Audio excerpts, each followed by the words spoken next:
Vocês só acham que são roubados quando é o seu time. Opa! Tudo bem, Simons? E aí, meu velho, tudo bom? Teu nome? Gabriel. Gabriel. Então, eu vou falar do jogo Opa. do jogo recente que teve agora, de Santos e Cruzeiro. O Santos já tá numa fase péssima, né? Todo mundo sabe, né? Tem o Neymar que é lobisomem, joga a cada 8 jogos. E a gente Então tu acha que o Neymar não tem que ir pra Copa? Não, ele tem que ir pra Copa, óbvio, mas ele, né, tá foda. Fisicamente ele tá mal, mas eu confio nele, acredito. Mas e por que vai pra Copa ali? Não, porque ele tá melhorando, né? Mas a Copa é... Eu acredito, tá sou santista. Vamos lá. Bom, teve o jogo de Santos e Cruzeiro, que foi 0-0. E teve um impedimento não marcado, né, marcado, no caso, pelo árbitro, que foi muito questionável. Depois todo mundo falou que não era pra ter sido marcado e prejudicou muito o Santos, né? Porque o Santos tá quase na zona de rebaixamento agora no Brasileirão e deu 0-0. Então é meio inválido isso, né? Tipo, eu acho que 8 meses pra um árbitro ser capacitado é muito pouco tempo pra ele ser capacitado pra apitar um jogo de futebol profissional. Porque você pensa, o jogador ele jogou desde a base, às vezes desde os 10, desde os 12, até os 18, então ele se capacitou muito tempo pra chegar ali naquele lugar onde ele tá. 8 meses pra um árbitro apitar um jogo é muito pouco tempo. Dá 8 meses para te fazer um curso. Você é leigo, tá? Eu estudava na Escola Técnica Parobé em Porto Alegre, segundo grau, e fui convidado por um professor que foi árbitro a fazer um curso de arbitragem. Eu queria ser jogador. Meu sonho era ser jogador, como qualquer um de vocês, ou das gurias que estão por aí, era tentar ser jogador de futebol. Não consegui, como qualquer um que nasce nesse país, não é? E aí, eu morava no interior, aquela coisa toda. Quando vim para a capital, fazia aquela peneira Grêmio Internacional, era muito difícil passar. E acabei sendo árbitro.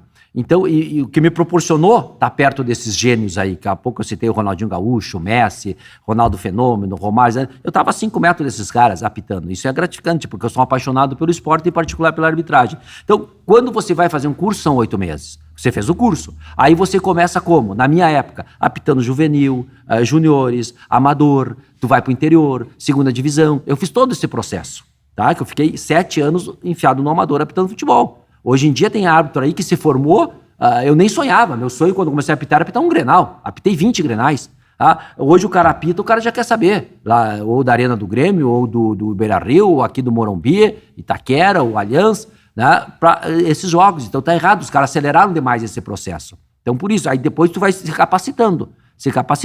Só que agora tu tem que ter essa estrutura de profissionalização, que ainda bem que a CBF está assinando o contrato dos árbitros para serem profissionais, exclusivamente, igual um jogador, terminou, vai treinar. O árbitro terminou o jogo domingo, quarta-feira, vai lá para sentar com os companheiros e estudar. Sim, com isso só assim nós vamos progredir. Pode melhorar, mas em 2018, aí sobrou nada pra mim. Mas tu veio foi bem, não, tu veio em cheio mesmo, porque veio falar do teu time aí, do impedimento, né? Falar do Brasil também, deixa quieto, né? Opa! Oi aí, rapaz do céu! Meu galo velho! Olha aqui, não, já pode vazar já! Já pode vazar! Só porque é corintiano, né? Olha, porra, meu velho! Olha aí, ó! Prazer, eu sou o Luca. Ô, Luca. Luca ou Lucas? Luca. Ah, tá. Eu não concordo com a sua afirmação, até por um jogo recente, que eu tava Corinthians e Flamengo agora na arena, estava presente no estádio.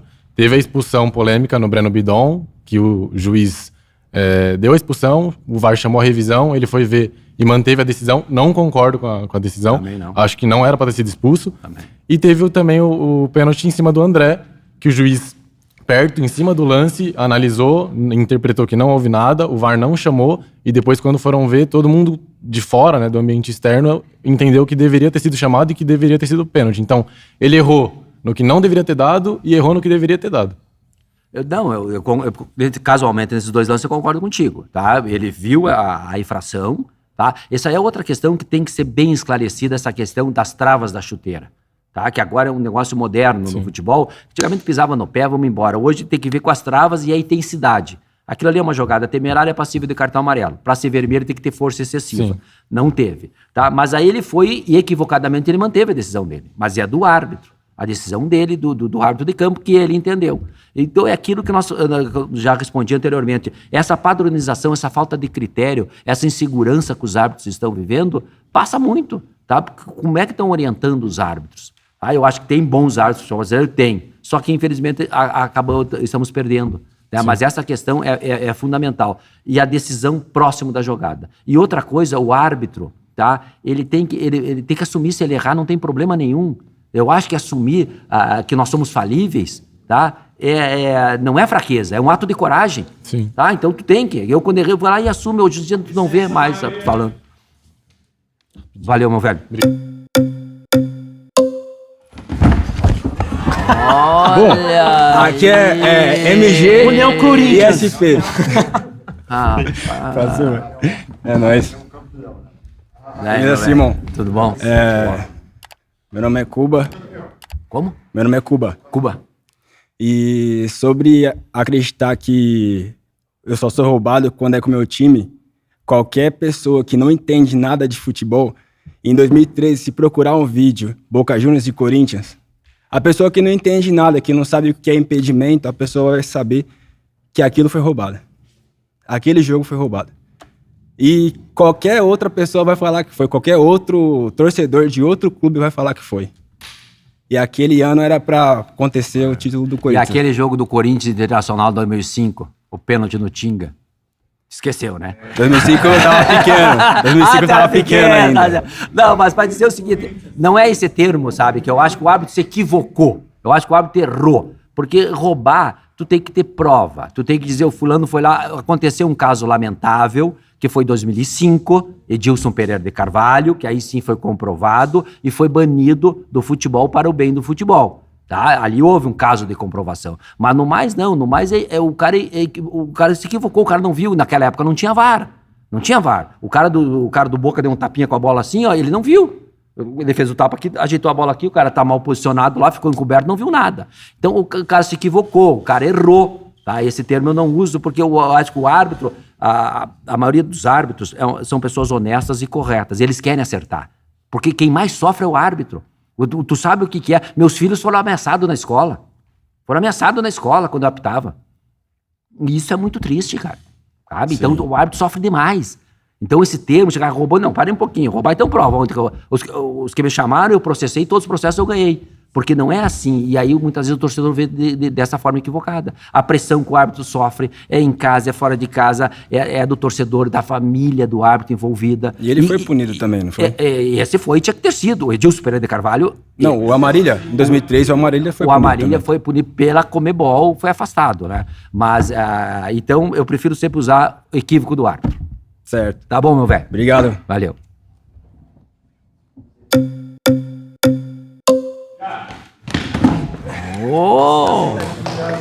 Simão, Daí, meu tudo velho? bem? Sou o Peron. Peron. Primeiro lugar, a gente tem que reconhecer quando a arbitragem acerta, como acertou em Cruzeiro e Santos, que realmente foi impedido. O lance lá do... Em segundo, você sendo árbitro do Rio Grande do Sul, fora do eixo Rio-São Paulo, e assim, sem nenhuma crítica, né, ao eixo Rio-São Paulo, mas você não acha que em todo o tempo do futebol não rolou um favorecimento da arbitragem para times que estão no eixo Rio-São Paulo? Porque, por exemplo, a gente teve em 2010 um Brasileirão que basicamente foi decidido em um jogo com uma polêmica gigantesca entre Corinthians e Cruzeiro, com todo respeito, gente, em que um pênalti meio mandrake foi marcado do Gil no Ronaldo. Não sei se você lembra desse jogo, que foi no Pacaembu. E acho que é um lance que ilustra bem como que a gente pode desconfiar que existe, sim, uma má-fé, assim, com os times que não estão no eixo Rio-São Paulo. Você não acha que tem isso mesmo?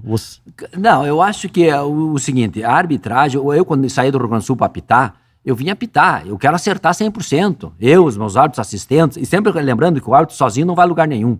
Não é trabalho dos bandeirinhas, enfim, do quarto árbitro, é sempre um time. Então, o cara tá ali para acertar. O cara tá ali independentemente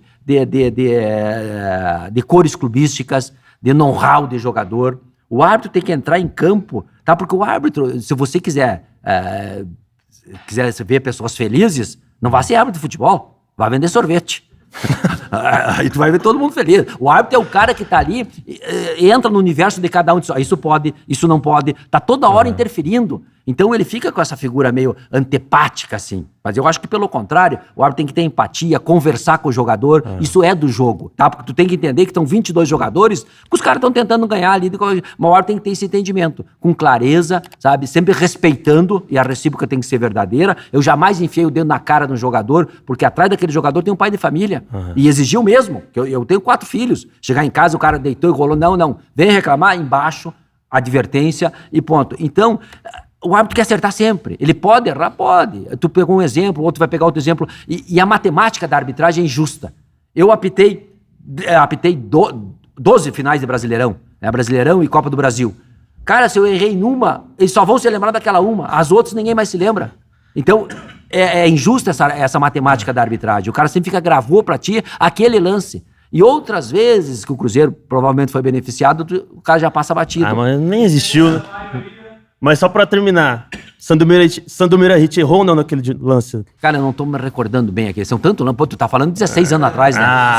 16 Você anos. lembra de lance de 2002, 2000, não lembra desse lance, pô? Não, eu lembro dos que eu tava apitando, né? Aí era eu que apitava.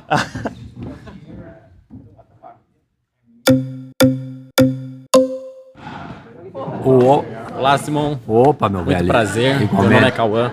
Cauã? Vamos lá. Sem clubismo nenhum, tá? Sobre a pauta agora, o que acontece? A gente vê lances indiscutíveis que principalmente tem que proteger o São Paulo, que lances que são para ser falta, pênalti, não estão sendo marcados. E diante a esse grande fator, né? Durante o jogo, né, principalmente quem é corintiano, quem é palmeirense, quem é São Paulino, protege muitas das vezes o seu próprio time durante a partida, fala, pô, foi pênalti isso. E com a tecnologia, após o jogo, a gente vê que foi lances indiscutíveis, que muitas das vezes não foi. Na hora ali, a gente pensou que seria falta e tudo mais. Então, assim, eu não concordo com esse lance com você. Eu queria entender como que funciona a cobrança diante aos árbitros, porque a gente vê que no Brasil, pós-jogo ali, os árbitros não falam depois, o que de fato era falta para ele ser marcado, ele não fala, ele não tá depoimento nenhum. Então, eu queria entender essa questão. Se vocês realmente têm essa cobrança fora do jogo. Eu defendo que o árbitro tem que dar entrevista. Eu dava quando apitava, antes do jogo, depois, eu falava. Muitas vezes eu recebia uma outra bronca daqui e dali, mas eu falava. Acho que o árbitro tem que falar, tem que se comunicar. A informação é pública e todos têm o direito. Porque só o jogador se manifesta, o teste se manifesta. Terminou, vou lá e digo, olha aqui, velho. Eu olhei no campo, a minha decisão foi essa. Qual é o problema? Certo, mas por que hoje os árbitros brasileiros, você vê que no final da partida apenas os jogadores vão com o repórter, conversam, dão um feedback sobre a partida, mas o árbitro... não sou eu que comando, né? Então isso aí tem que perguntar para quem comanda. Eu sou favorável de que árbitro dê entrevista, sim. O árbitro tem que dar entrevista. E essa questão do lance, por exemplo, no qual lance que você praticamente deixou... Contra o Palmeiras, um exemplo. Esse aí, o pênalti claríssimo. O árbitro foi punido 40 dias. O árbitro ficou sem apitar 40 dias, depois foi voltar, um árbitro jovem, com bom potencial, que acabou sendo meio queimado nessa jogada. Depois que voltou, e não voltou muito bem, tá? Mas errou naquele lance. Então, o árbitro é punido. E a princípio, o árbitro não é nem profissional. Como é que você vai punir um cara que é jornalista, personal trainer, metalúrgico, professor? Eu achava um absurdo essa questão dessas punições. Agora o cara vai ser profissional, vai assinar, tá ali, vai depender só daquilo ali, vai ganhar só para aquilo ali. Sim. Então essa questão do profissionalismo, eu entendo que vai melhorar nesse aspecto bastante para a arbitragem. Última pergunta, o que você acha que falta para melhorar a arbitragem brasileira? Qual ponto você acha que... Não, eu te falei bastante, eu acho que falta pelo comando, pelas orientações, e eu acho que outro ponto importante, o árbitro, não é só o árbitro culpado, tá? Pelo nível do futebol que estão jogando no Brasil. Certo. Por exemplo, o número de faltas no Brasil. Se tu pegar da Premier League, são 21 faltas por temporada. O campeonato espanhol, o espanhol são 25, o italiano 26, o Brasil 28. Né? Então, o número de faltas é muitas faltas no futebol brasileiro. O dia teve um jogo que teve 50 faltas, a bola não rola. A média é 45, 46, 49 minutos de bola rolando pro jogo, que é muito pouco.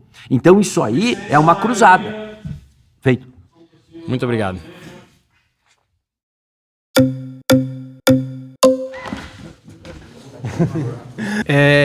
Eu acho que o que eu vou falar agora vai se tornar um pouco polêmico, mas hoje eu falo que o Fluminense é um dos clubes que mais sofre com a arbitragem no Brasil e o favorecimento dos clubes como Corinthians, Flamengo é muito grande. Muito grande.